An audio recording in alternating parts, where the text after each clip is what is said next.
Alishah's name was whispered in the narrow streets of Karachi, admired by some, rejected by many, and feared by those who knew the dangers she faced. To her neighbors, she was a dancer and survivor. To her family, she was a source of shame. But to those who silenced her, she became a target. Her story began with a dream for love and acceptance, yet it ended with a body washed ashore, a forged letter in her pocket, and a mystery that still haunts the city today. In the narrow alleys of Karachi's Liari district, life moved at a fast pace, yet certain people remained unnoticed despite living in plain sight. Among them was Alishah, a transgender woman in her late 20s, whose presence stirred mixed feelings within the community. Some saw her as a figure of entertainment, calling her to dance at weddings and family functions, while others viewed her as an outcast who had defied the expectations of her birth family. For Alishah, every day was a balancing act between survival and dignity. Her world was small, confined to a rented single-room home with peeling paint and an iron cot where she kept her most precious possessions, a small makeup kit, a few colorful dresses, and a notebook hidden beneath her pillow. The notebook was where her true self lived. In neat handwriting, she poured her emotions into letters addressed to her mother. The words were filled with longing, regret, and an aching need for forgiveness. She wrote of childhood memories when she would watch her mother cook and wish she could stand beside her in the kitchen, not as a son, but as the daughter she felt herself to be. She confessed the loneliness she carried, knowing her family had severed ties the moment she embraced her identity. On the outside, Alishah appeared confident and bold, moving with elegance during performances, but within the pages of her notebook, she revealed a fragile soul who cried herself to sleep on many nights. Her earnings were modest, just enough to pay rent and share meals with a few trusted friends from the transgender community. Yet money was never steady. Some months brought relief when wedding season flourished, while others left her desperate, relying on loans and the kindness of neighbors. Despite her hardships, she tried to hold her head high, even when insulted in the street or turned away from shops. Her resilience was remarkable, but fear lingered constantly. She often mentioned in her writings that she felt watched, as if someone was following her movements, though she never revealed to anyone who she suspected or why she was so certain. Still, she kept going. Every morning, she dressed carefully before stepping outside, her makeup precise, her smile practiced. It was her shield against a world that had rarely offered her kindness. Beneath that mask, however, Alishah's heart yearned for something simple, a single embrace from her mother, a few words of acceptance, and a place to belong. That longing remained her deepest wound, one that no amount of makeup or dancing could ever hide. On the evening of September 14, 2018, the streets of Karachi were alive with noise and celebration. Weddings filled the night air with music, laughter, and the sound of drums. Among the performers scheduled that night was Alishah, who had been hired to dance at a reception in a nearby neighborhood. She left her rented room shortly after sunset, dressed in a bright embroidered outfit she had ironed earlier in the day. She carried only her small handbag, leaving behind her notebook and personal belongings, as if she expected to return within hours. Neighbors recalled seeing her step into a rickshaw, adjusting her dupatta, and smiling briefly before disappearing into the chaos of traffic. Her absence the next morning was the first sign that something was wrong. Alishah was known for being punctual and careful. She had a routine that rarely changed. By early morning, her neighbors noticed her door slightly open. Inside, the room seemed disturbed. A broken phone lay near the bed, its screen shattered, and a drawer had been left half open with clothes spilling out. What unsettled them most was that the SIM card from her phone was missing, as though someone had deliberately removed it. Her friends grew anxious, but many were hesitant to approach the police, fearing the indifference and ridicule that often met members of their community when reporting a disappearance. By afternoon, rumors spread quickly through the neighborhood. Some whispered that she had chosen to run away, perhaps to escape the constant harassment she endured. Others speculated that her estranged family might have tracked her down, unable to accept the life she had chosen.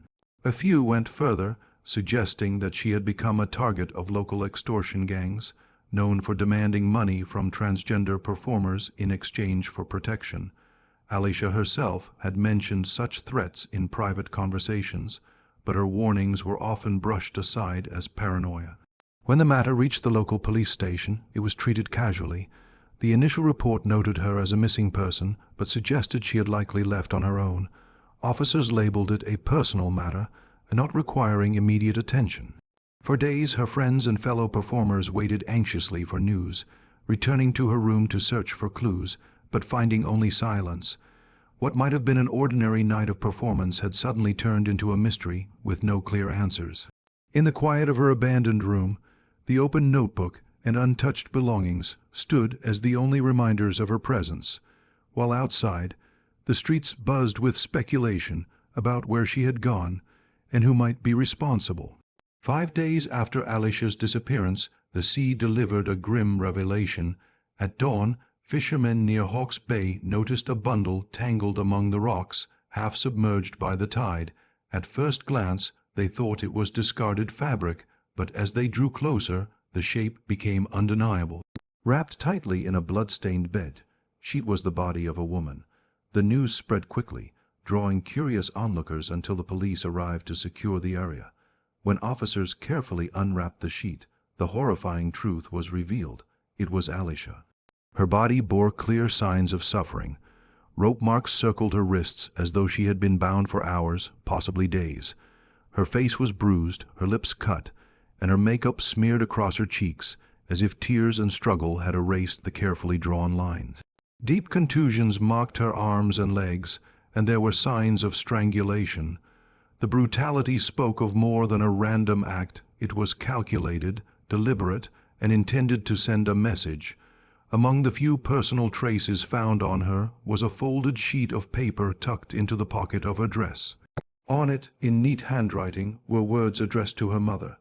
The note read like a farewell, asking for forgiveness and expressing regret for being a source of shame. "This is not how I wanted to say goodbye," the letter concluded.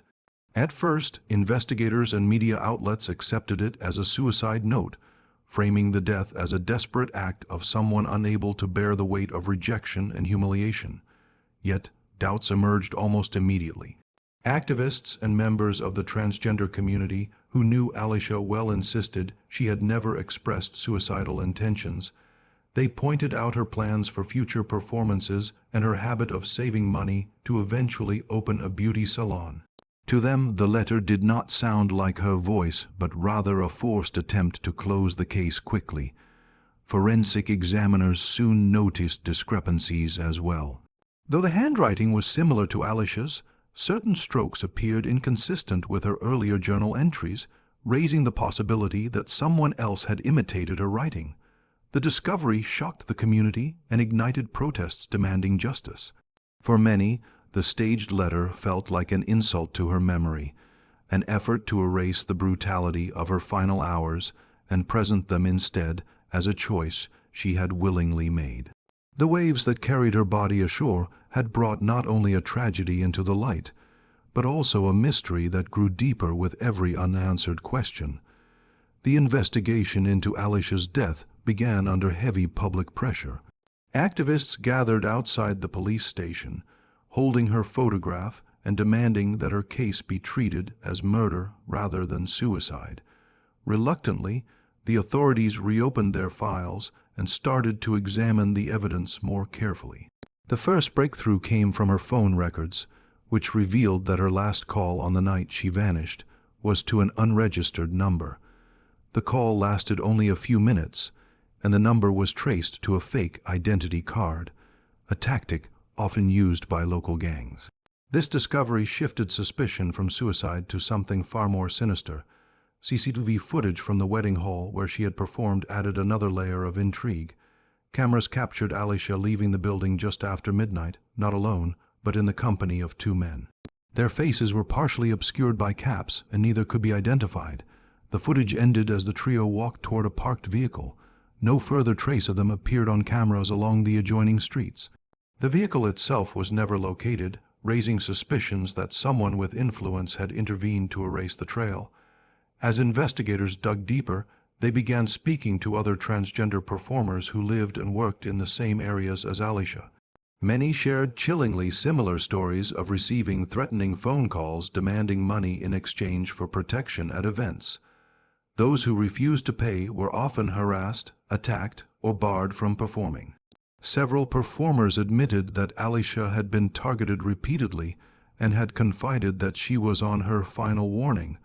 She had told friends she feared for her life, but was determined not to give in. Despite the mounting evidence, obstacles began to appear. Witnesses who had initially agreed to speak suddenly withdrew their statements.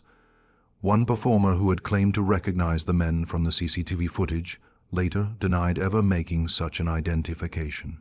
Files connected to the case mysteriously went missing from the police station, including photographs of the crime scene and early forensic notes. Officers who had seemed committed to the investigation suddenly grew silent, offering no explanation for the delays. It became increasingly clear that powerful forces were working to bury the truth. Whether it was the influence of local gangs, corrupt officials, or pressure from other sources, the investigation lost momentum. What began as a promising pursuit of justice slowly transformed into a labyrinth of unanswered questions, where each clue uncovered seemed to vanish just as quickly. For those who had known and loved Alishah, the sense of betrayal was as painful as her loss itself. Years have passed since Alishah's body was found on the rocky shores of Hawke's Bay, yet her story remains unresolved. The official files sit gathering dust, marked by delays, missing evidence, and unanswered questions. For the transgender community, her death became a symbol of both fear and resilience.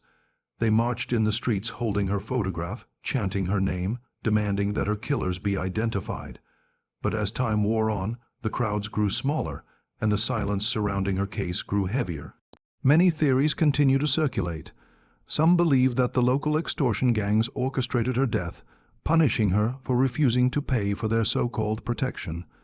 These gangs were known to operate with impunity, shielded by corrupt alliances that kept them beyond the reach of law. Others whisper about the involvement of her estranged family, suggesting that years of resentment and shame could have driven them to orchestrate her murder. But with no arrests and no clear evidence, these theories remain only shadows, haunting the memory of what happened. The letter found in her pocket remains the greatest enigma of all. Experts still argue over whether it was written by her own hand or forged to make her death appear self-inflicted. Activists insist it was planted, pointing to inconsistencies in the strokes and phrasing that did not match her usual style. Yet, without definitive proof, the question lingers unanswered. If it was truly her final message, it was a heartbreaking confession of longing and pain. If it was a forgery, it was a cruel attempt to silence her even in death. What remains certain is that Alishah's dreams were cut short. She had spoken of saving enough money to open a small beauty salon, a space where others like her could feel safe and valued. She longed for reconciliation with her mother, often writing in her notebook about the day she might finally receive acceptance. Neither dream was realized. Instead, her story became one more addition to a long list of unsolved cases where the marginalized are denied justice. Her legacy, however, refuses to fade. To this day, her name is invoked in discussions about the violence faced by transgender people in Pakistan. Her silent tears continue to echo, reminding society of the dangers of hatred and neglect. And yet the central mystery remains: who wrote that final letter and who silenced Alishah forever? Until those questions are answered, her story will remain incomplete, lingering like an open wound in the city's conscience.